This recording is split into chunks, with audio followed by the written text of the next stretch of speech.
News, views, voices of the global Indian community. India abroad.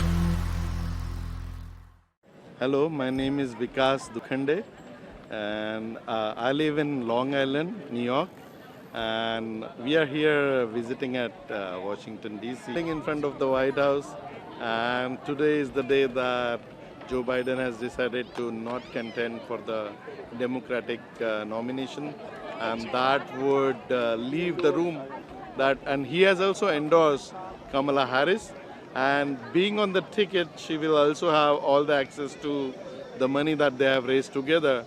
So, and I think that's, I'm really proud of that news because she was the first Indian origin vice president.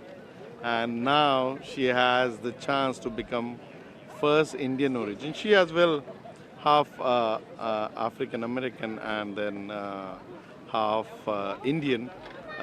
President of the United States. So that's a very big news for the entire South Asian community.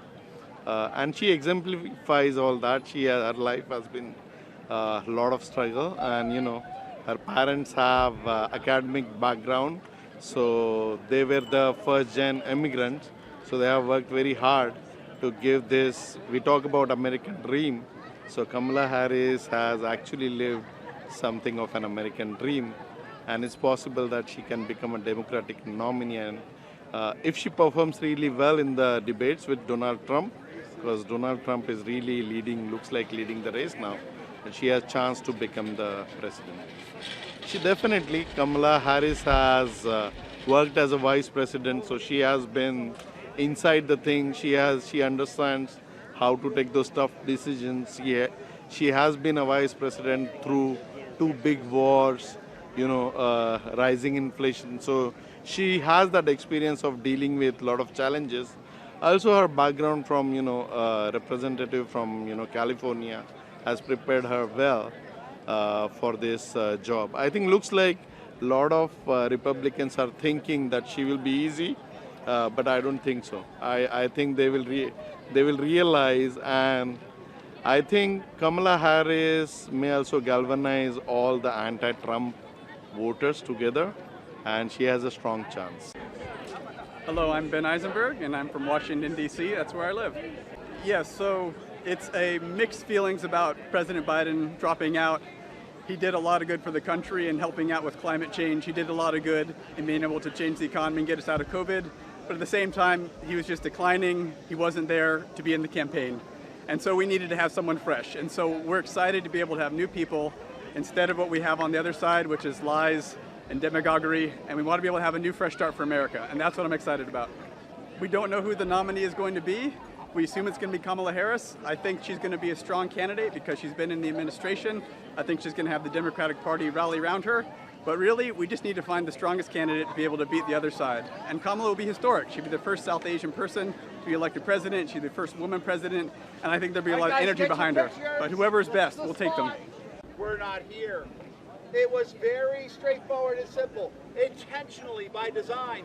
This design was picked because For a brighter future here now that we have a new it was not a palace. Thank you, Joe, for all you've done. We were trying to avoid the trappings of monarchy when this building was built. Began construction here also in 1792, mostly enslaved labor. Enslaved labor had to come back in 1814 and rebuild it after the British burned it down. They lived in tents here on the square. They had skilled artisans. They lived in barracks here on the square. Kind of interesting, the dichotomy of how they treated people. Everybody got great pictures? Let's keep on moving across the square.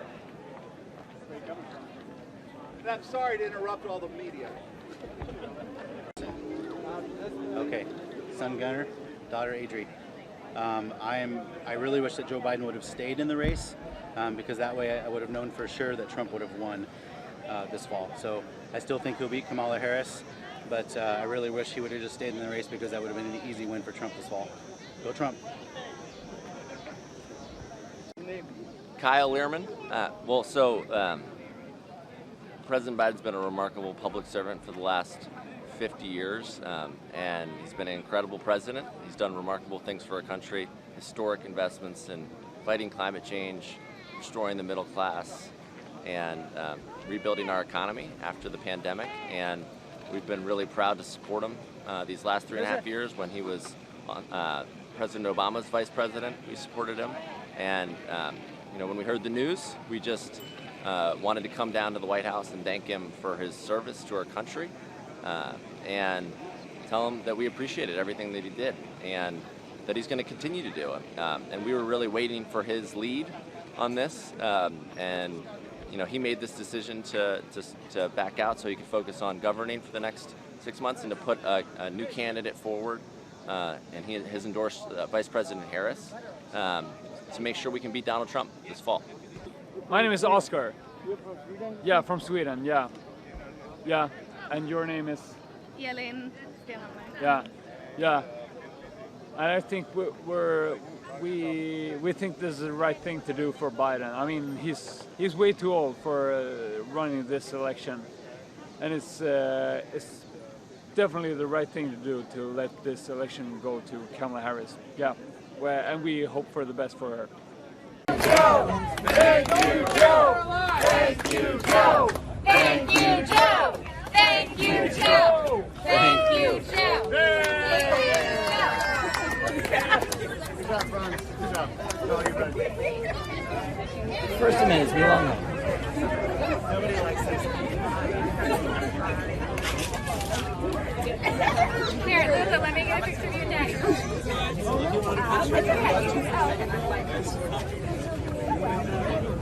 Where's your son? Here, you want to get in? Let's get in. Here, Lulu, you hold your side.